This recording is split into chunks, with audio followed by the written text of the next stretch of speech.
Hi ನಮಸ್ತೆ ಎಲ್ರಿಗೂ, ಹೇಗಿದ್ದೀರಾ? ವೆಲ್ಕಮ್ ಟು ಮಾಹಿತಿ ಯೂಟ್ಯೂಬ್ ಚಾನಲ್. ಮಾಹಿತಿ ಯೂಟ್ಯೂಬ್ ಚಾನಲ್ನ ಮತ್ತೊಂದು ವಿಡಿಯೋಗೆ ಸ್ವಾಗತ. ನಾನಿವತ್ತು ನಿಮಗೆ ತಿಳಿಸೋಕೆ ಬಂದಿರೋ ವಿಷಯ ಏನಪ್ಪ ಅಂದರೆ, ಸೆಪ್ಟೆಂಬರ್ ತಿಂಗಳಿನಲ್ಲಿ ಗ್ರಹಗಳ ಗೋಚರ ಫಲ ಯಾವ ರೀತಿಯಲ್ಲಿ ಇರಲಿದೆ, ಹಾಗೆ ಈ ಸಮಯದಲ್ಲಿ ನೀವು ಯಾವ ರೀತಿಯ ಎಚ್ಚರಿಕೆಯನ್ನು ವಹಿಸಬೇಕು ಎಂಬುದನ್ನು ಇವತ್ತಿನ ವಿಡಿಯೋದಲ್ಲಿ ತಿಳಿಯೋಣ. ಅದಕ್ಕಿಂತ ಮುಂಚೆ ಯಾರಿನ್ನೂ ಚಾನಲ್ಗೆ ಸಬ್ಸ್ಕ್ರೈಬ್ ಮಾಡಿಕೊಂಡಿಲ್ಲ, ಚಾನಲ್ಗೆ ಸಬ್ಸ್ಕ್ರೈಬ್ ಮಾಡಿಕೊಳ್ಳಿ. ವಿಡಿಯೋಗೊಂದು ಲೈಕ್ ಮಾಡೋದನ್ನ ಮರ್ತಿದ್ರೆ ವಿಡಿಯೋಗೊಂದು ಲೈಕ್ ಮಾಡಿ. ಹಾಗೆ ಈ ವಿಡಿಯೋನ ನಿಮ್ಮ ಕುಟುಂಬದವರಿಗೆ, ಸ್ನೇಹಿತರಿಗೆ ಮತ್ತು ಮಿಥುನ ರಾಶಿಗೆ ಸೇರಿದ ವ್ಯಕ್ತಿಗಳಿಗೆ ಶೇರ್ ಮಾಡಿ ಮಾಹಿತಿನ ತಿಳಿಸ್ಕೊಡಿ. ಸೆಪ್ಟೆಂಬರ್ 2025ರಲ್ಲಿ ಮಿಥುನ ರಾಶಿಯವರ ಗ್ರಹಗಳ ಗೋಚರ ಫಲ ಈ ರೀತಿಯಲ್ಲಿ ಇರಲಿದೆ. ಶುಕ್ರನು 15ರಂದು ನಿಮ್ಮ 3ನೇ ಮನೆಗೆ ಅಂದರೆ ಸಿಂಹ ರಾಶಿಗೆ ತನ್ನ ಸಂಚಾರವನ್ನು ಮಾಡಲಿದ್ದಾನೆ. ಎರಡನೇದಾಗಿ ಮಂಗಳನು 13ರಂದು ನಿಮ್ಮ 5ನೇ ಮನೆಗೆ ಅಂದರೆ ತುಲಾ ರಾಶಿಗೆ ತನ್ನ ಸಂಚಾರವನ್ನು ಮಾಡಲಿದ್ದಾನೆ. ಇನ್ನು ಮೂರನೇದಾಗಿ ಬುಧ ಮತ್ತು ಸೂರ್ಯನು ತನ್ನ ಸಂಚಾರವನ್ನು 15 ಮತ್ತು 17ರಂದು ಮಾಡಲಿದ್ದಾರೆ. ಇದು 4ನೇ ಮನೆಯಲ್ಲಿ ತನ್ನ ಸಂಚಾರ ಅಂದರೆ ಕನ್ಯಾ ರಾಶಿಯಲ್ಲಿ ಈ 2 ಗ್ರಹಗಳ ಸಂಚಾರವು ಇರಲಿದೆ. ಇನ್ನು ಮುಂದಿನದ್ದಾಗಿ ಗುರು ನಿಮ್ಮ 1ನೇ ಮನೆಯಲ್ಲಿ ತನ್ನ ಸಂಚಾರವನ್ನು ಮುಂದುವರಿಸಲಿದ್ದಾನೆ. ಶನಿ ನಿಮ್ಮ 10ನೇ ಮನೆಯಲ್ಲಿ, ರಾಹು ನಿಮ್ಮ 9ನೇ ಮನೆಯಲ್ಲಿ ಮತ್ತು ಕೇತು ನಿಮ್ಮ 3ನೇ ಮನೆಯಲ್ಲಿ ಇರಲಿದ್ದಾರೆ. ಇದು ಗ್ರಹಗಳ ಗೋಚಾರ ಫಲವಾಗಿದ್ದು, ಇದರ ಪ್ರಭಾವವು ನಿಮ್ಮ ವೃತ್ತಿ, ವ್ಯವಹಾರ, ಆರ್ಥಿಕತೆ, ಆರೋಗ್ಯ, ಶಿಕ್ಷಣ, ಕುಟುಂಬ, ವ್ಯಾಪಾರದಲ್ಲಿ ಯಾವೆಲ್ಲ ಪ್ರಮುಖ ಬದಲಾವಣೆಯನ್ನು ತರಲಿದೆ ಎಂಬುದನ್ನು ಈಗ ತಿಳಿಯೋಣ. ಅದಕ್ಕೋಸ್ಕರ ಇಲ್ಲಿಂದ ಕೊನೆಯವರೆಗೂ ವಿಡಿಯೋನ ಸ್ಕಿಪ್ ಮಾಡಲೇ ನೋಡಿ. ಹಾಗೆ ಯಾರಿನ್ನೂ ಚಾನಲ್ಗೆ ಸಬ್ಸ್ಕ್ರೈಬ್ ಮಾಡಿಕೊಂಡಿಲ್ಲ, ಚಾನಲ್ಗೆ ಸಬ್ಸ್ಕ್ರೈಬ್ ಮಾಡ್ಕೊಳ್ಳಿ. ವಿಡಿಯೋಗೊಂದು ಲೈಕ್ ಮಾಡೋದನ್ನ ಮರ್ತಿದ್ರೆ ವಿಡಿಯೋಗೊಂದು ಲೈಕ್ ಮಾಡಿ.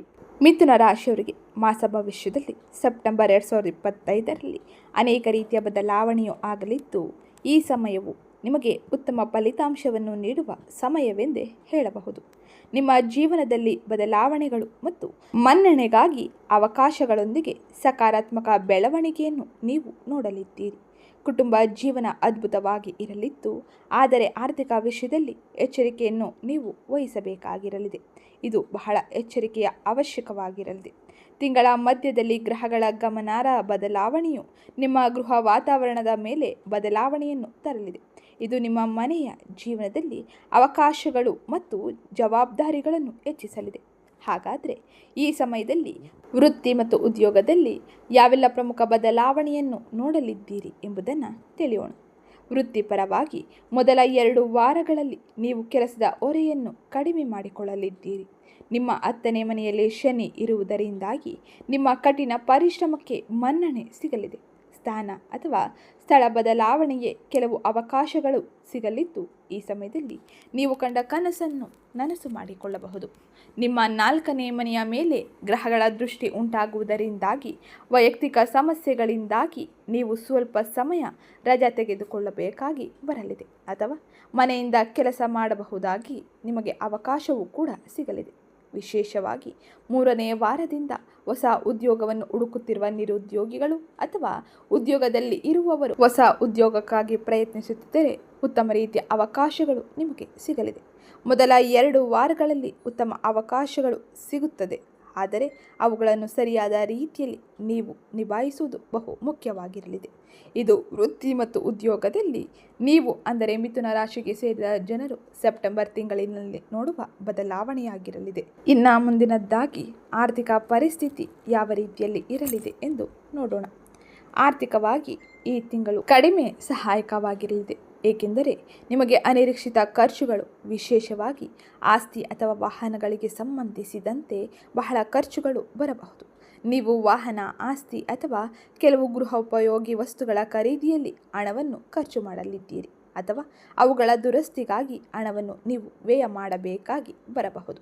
ವಿಶೇಷವಾಗಿ ಕೊನೆಯ 2 ವಾರಗಳಲ್ಲಿ ವಿಲಾಸಿ ವಸ್ತುಗಳ ಮೇಲೆ ಹಣವನ್ನು ವ್ಯರ್ಥ ಮಾಡಬೇಡಿ.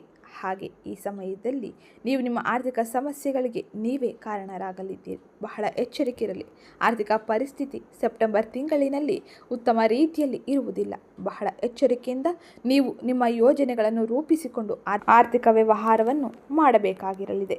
ಇನ್ನು ಮುಂದಿನದ್ದಾಗಿ ಕುಟುಂಬ ಜೀವನ ಯಾವ ರೀತಿಯಲ್ಲಿ ಇರಲಿದೆ ಎಂದು ನೋಡೋಣ. ಕೌಟುಂಬಿಕವಾಗಿ ನಿಮಗೆ ತುಂಬ ಉತ್ತಮ ಸಮಯವೆಂದೇ ಹೇಳಬಹುದು.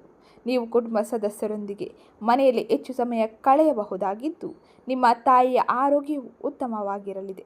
ಕುಟುಂಬ ಸದಸ್ಯರೊಂದಿಗೆ ಅನಿರೀಕ್ಷಿತವಾಗಿ ಪಯಣವನ್ನು ಸೂಚಿಸುವ ಸಮಯ ಇದಾಗಿರಲಿದ್ದು, ಸಂತಾನ ಅಥವಾ ಮದುವೆಗಾಗಿ ಕಾಯುತ್ತಿರುವ ಸದಸ್ಯರಿಗೆ ಈ ತಿಂಗಳು ನೀವು ಬಯಸಿದ ಫಲಿತಾಂಶವನ್ನು ಪಡೆಯಬಹುದಾಗಿರಲಿದೆ. ಮಂಗಳ 5ನೇ ಮನೆಯಲ್ಲಿ ಇರುವುದರಿಂದಾಗಿ ಕೊನೆಯ 2 ವಾರಗಳಲ್ಲಿ ನೀವು ನಿಮ್ಮ ಮಕ್ಕಳ ಆರೋಗ್ಯದ ಬಗ್ಗೆ ಹೆಚ್ಚಿನ ಕಾಳಜಿಯನ್ನು ವಹಿಸಬೇಕಾಗಿರಲಿದೆ. ಇದು ಬಹು ಮುಖ್ಯವಾದ ಅಂಶವೆಂದೇ ಹೇಳಬಹುದು. ಇದು ಕುಟುಂಬದಲ್ಲಿ ಮಿಥುನ ರಾಶಿಗೆ ಸೇರಿದ ಜನರು ಸೆಪ್ಟೆಂಬರ್ ತಿಂಗಳಿನಲ್ಲಿ ನೋಡುವ ಬದಲಾವಣೆಯಾಗಿರಲಿದೆ. ಇನ್ನು ಮುಂದಿನದ್ದಾಗಿ ಆರೋಗ್ಯವು ಯಾವ ರೀತಿಯ ಬದಲಾವಣೆಯನ್ನು ಪಡೆಯಲಿದೆ ಎಂದು ನೋಡೋಣ. ಆರೋಗ್ಯದ ದೃಷ್ಟಿಯಿಂದ ಈ ತಿಂಗಳು ಸಾಮಾನ್ಯವಾದ ಫಲಿತಾಂಶವನ್ನು ನೀವು ಪಡೆಯಲಿದ್ದೀರಿ. ಮೊದಲ 2 ವಾರಗಳಲ್ಲಿ ನೀವು ಉತ್ತಮ ಆರೋಗ್ಯವನ್ನು ಹೊಂದಲಿದ್ದೀರಿ. ನಂತರ ಸಣ್ಣ ಸಮಸ್ಯೆಗಳು ಇರಬಹುದು.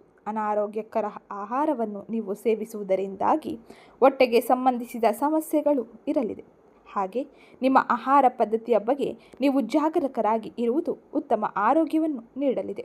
ಹಾಗೆ ಈ ಸಮಯದಲ್ಲಿ ಸರಿಯಾದ ಆಹಾರವನ್ನು ಸೇವಿಸಿ, ಹಾಗೆ ವಾಕಿಂಗ್, ಯೋಗ, ಧ್ಯಾನದಂಥ ಚಟುವಟಿಕೆಗಳನ್ನು ನೀವು ನಿಮ್ಮ ದಿನಚರಿಯಲ್ಲಿ ಅಳವಡಿಸಿಕೊಳ್ಳುವುದು ಬಹು ಮುಖ್ಯವಾಗಿರಲಿದೆ.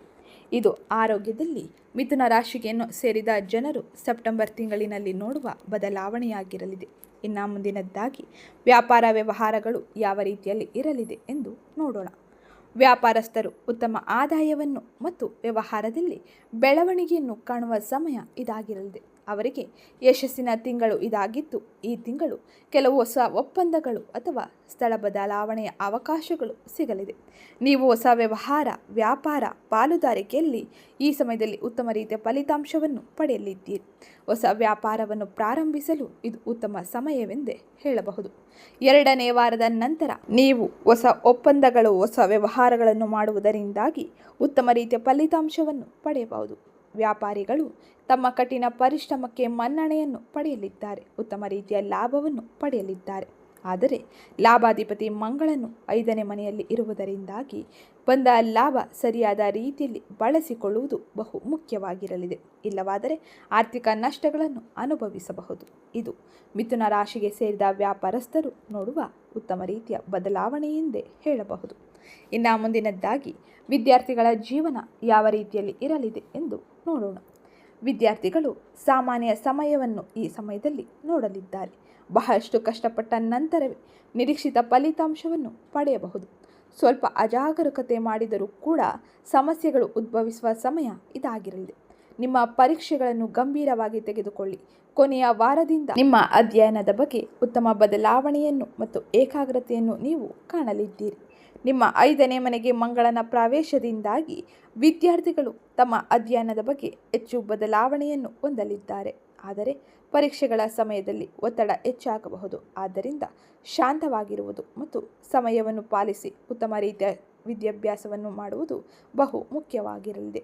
ಇದು ನೀವು ನಿಮ್ಮ ಜೀವನದ ವಿವಿಧ ಅಂಶಗಳಾದ ವೃತ್ತಿ, ವ್ಯವಹಾರ, ಆರ್ಥಿಕತೆ, ಆರೋಗ್ಯ, ಶಿಕ್ಷಣದಲ್ಲಿ ನೋಡುವ ಪ್ರಮುಖ ಬದಲಾವಣೆಯಾಗಿರಲಿದೆ. ಇನ್ನು ಈ ಸಮಯದಲ್ಲಿ ಗ್ರಹಗಳ ಸಂಚಾರದಿಂದಾಗಿ ಉಂಟಾಗಿರುವ ದೋಷ ಪರಿಹಾರಕ್ಕೆ ಯಾವ ರೀತಿಯ ಜಾಗರೂಕತೆಯನ್ನು, ಯಾವ ರೀತಿಯ ಜ್ಯೋತಿಷ ಪರಿಹಾರವನ್ನು ಅನುಸರಿಸಬೇಕು ಎಂಬುದನ್ನು ನೋಡೋಣ. ಆರ್ಥಿಕ ವಿವೇಕಕ್ಕಾಗಿ ಖರ್ಚುಗಳನ್ನು ನಿವಾರಿಸಲು ಕುಬೇರನನ್ನು ಪೂಜಿಸಿ. ಇನ್ನು ಗೃಹ ಶಾಂತಿಗಾಗಿ 4ನೇ ಮನೆಯಲ್ಲಿ ಗ್ರಹಗಳ ಶಕ್ತಿಯನ್ನು ಸಮನ್ವಯಗೊಳಿಸಲು ನಿಮ್ಮ ಕುಲದೇವರ ಪ್ರಾರ್ಥನೆಯನ್ನು ಮಾಡುವುದು, ನಿಮ್ಮ ಮನೆಯನ್ನು ಸ್ವಚ್ಛವಾಗಿ ಇಟ್ಟುಕೊಳ್ಳುವುದು ಬಹು ಮುಖ್ಯವಾಗಿರಲಿದೆ. ಇನ್ನು 3ನೇದಾಗಿ ಮಕ್ಕಳ ಶ್ರೇಯಸ್ಸಿಗಾಗಿ 5ನೇ ಮನೆಯಲ್ಲಿ ಮಂಗಳನ ಪ್ರಭಾವವನ್ನು ಕಡಿಮೆ ಮಾಡಲು ಮಂಗಳವಾರದಂದು ಹನುಮಾನ್ ಚಾಲಿಸವನ್ನು ಪಠಿಸುವುದು ಬಹು ಮುಖ್ಯವಾಗಿರಲಿದೆ. ಇದು ಇವತ್ತಿನ ವಿಡಿಯೋ ಆಗಿತ್ತು. ವಿಡಿಯೋ ಇಷ್ಟ ಆಗಿದ್ದಲ್ಲಿ ವಿಡಿಯೋಗೊಂದು ಲೈಕ್ ಮಾಡಿ, ಚಾನಲ್ಗೆ ಸಬ್ಸ್ಕ್ರೈಬ್ ಮಾಡ್ಕೊಳ್ಳೋದನ್ನ ಮರಿಬೇಡಿ. ಅದೇ ರೀತಿ ಇವತ್ತಿನ ವಿಡಿಯೋ ಕಮೆಂಟ್ ಬಾಕ್ಸ್ನಲ್ಲಿ ಮಹಾಲಕ್ಷ್ಮಿಯೇ ನಮಃ ಎಂಬ ಕಮೆಂಟ್ ಮಾಡಿ. ಇದರಿಂದಾಗಿ ಲಕ್ಷ್ಮೀ ದೇವಿಯ ಅನುಗ್ರಹವನ್ನು ನೀವು ಪಡೆದುಕೊಳ್ಳಬಹುದಾಗಿದ್ದು, ನಿಮ್ಮ ಆರ್ಥಿಕ ಸಮಸ್ಯೆಗಳನ್ನು ಮಹಾಲಕ್ಷ್ಮಿಯ ಅನುಗ್ರಹದಿಂದಾಗಿ ಬಗೆಹರಿಸಿಕೊಳ್ಳಬಹುದು. ಇದು ಮಿಥುನ ರಾಶಿಯವರ ಸೆಪ್ಟೆಂಬರ್ ತಿಂಗಳ ರಾಶಿ ಭವಿಷ್ಯವಾಗಿರಲಿದೆ. ಇದನ್ನು ವಿವರವಾಗಿ ನಾನು ತಿಳಿಸ್ಕೊಟ್ಟಿರ್ತೀನಿ ಅಂತ ತಿಳ್ಕೊಂಡು ಇವತ್ತಿನ ವಿಡಿಯೋನ ಮುಗಿಸ್ತಾ ಇದ್ದೀನಿ. ಸಿಗ್ತೀನಿ ನೆಕ್ಸ್ಟ್ ವಿಡಿಯೋದಲ್ಲಿ.